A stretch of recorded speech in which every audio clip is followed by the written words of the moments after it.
If you are ready to move on from a past relationship, from a bad breakup or a previous partner, then by the end of this short video, I will tell you how you can do that in just 3 hours. My name is David Pierce. I run the Breakup Clinic, and there are 6 steps to getting over an ex successfully. I'll run through them quickly, and then I'll break them down a bit for you.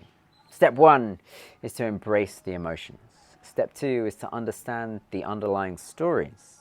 Step 3 is to find gratitude. Step 4 is to create an aspiring identity. Step 5 is feeling the emotions linked to that aspiring identity. And step 6 is to move in that direction. Okay, let's break them down a little bit. Step 1, to embrace the emotions. So I don't have to tell you that after a breakup, whether it's good or bad, there are emotions involved.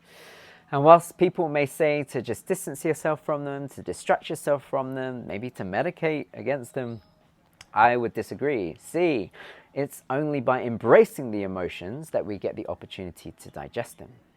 Emotions are just energy, and if they go undigested, they can become stored in the body. And stored emotions will represent themselves again at some point, possibly when we don't want them to. As a way to antidote that is perhaps counterintuitive, but to actually let the emotions in, to embrace them, to feel them, to experience them, but to not get stuck in them, to actually redirect that energy into something productive, something healthy, a healthy expression. How to do that? The best way I've found is emotional release techniques. If you'd like more information on that, then I will tell you where to find it by the end of the video. Step 2 is to understand the underlying stories. See, you can't have a thought without a feeling, or a feeling without a thought. They are intertwined, which is why it's useful and important, and perhaps even imperative, I would say, to understand the stories that are linked to those emotions. What typically will happen is someone will have an emotion, and then that will lead to a story around that, which will then fuel the emotion, which will lead to the story, and we just get caught in this loop going round and round and round. It's not a fun place to be. So how do we deal with this? Well, we have to understand these stories, these underlying stories that are attached to the emotions. In understanding the stories, then they no longer have a hold of us. We can break the loop and begin to move not in circles, but forwards. How do we do this? Well, what I get my clients to do is to journal.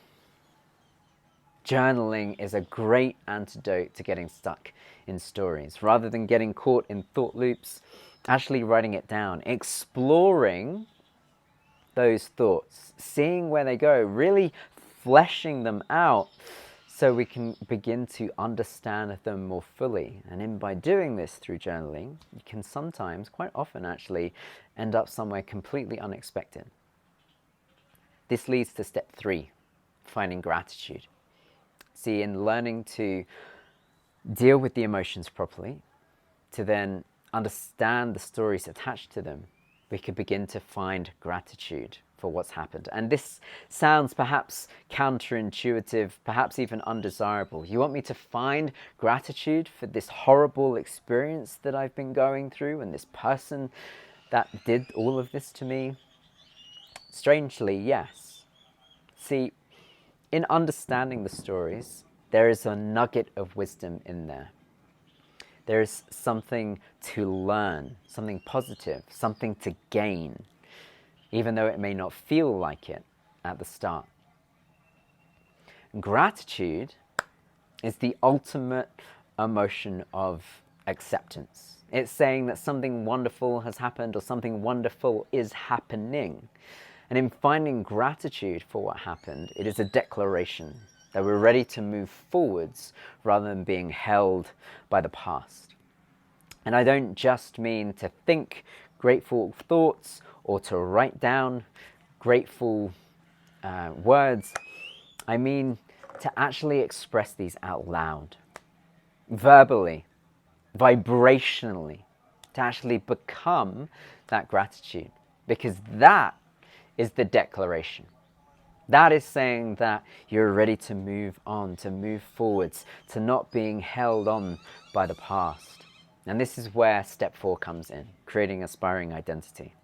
Who it is you want to become once no longer being held onto by that past.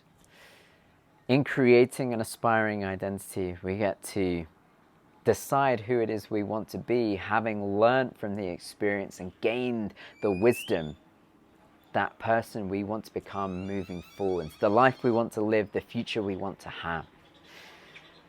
This then leads to step 5, feeling the emotions. It's not enough to just think who it is you want to be, to write it down. It requires connecting to the emotions attached to it. In connecting to the emotion, we can begin to embody that version of us that we want to become. And this is how we begin to manifest reality.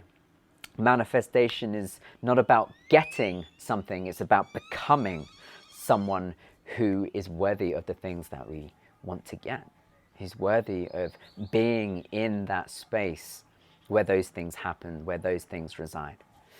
And that is supported by connecting to the emotions.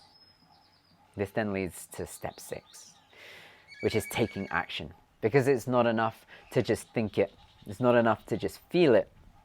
It requires consciously, actively taking steps in the direction of who it is you want to be when no longer being the person that you were. And this can be challenging. All of it is, which is why I created the Break-up Guidebook, 6 Steps to Getting Over Your Ex. There's a bunch of resources in it which help you getting through each step. If this is something that you're interested in, then you can find a link in the description. It is free. It is my gift to you because I know how challenging this can be. I, in 2021, experienced a horrible breakup, broken, in grief-stricken. And I made it my mission not to just get over the breakup, but to prosper from it. And now that I have, over these few years, studying psychotherapy, psychology, hypnotherapy, human behavior, neuroscience, and tantric philosophy, the understanding of the foundations of reality, I've created this guidebook on how to do this in just 6 short steps. And I know how challenging that can be. So if you don't want to do it alone, then you don't have to, because I offer one-to-one sessions where we work through all of this in under 3 hours. See, the solution that you're looking for isn't in me, isn't in anyone else, isn't in anything else, it's in you. It's trapped in your unconscious mind.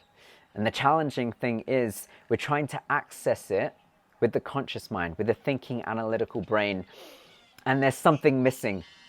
It's not quite making the connection it needs to. And you can perhaps get there with the workbook or something else in life, but it's a bit of a gamble. What it requires is someone asking the right questions, in my opinion. Someone just stirring the pot enough that it creates the right connections so that conscious and unconscious mind can connect and give you that piece of information, open that door so that that suffering can ease, can go, and allow you to create the space to begin to move forwards and create the life you want. So if you are ready to move on from your past relationship, from your breakup, or from your previous partner, and you want to do that in just 3 hours, then I will leave a link in the description where you can book a clinic introductory call and we can get the ball moving. Good luck, stay strong, and speak to you soon.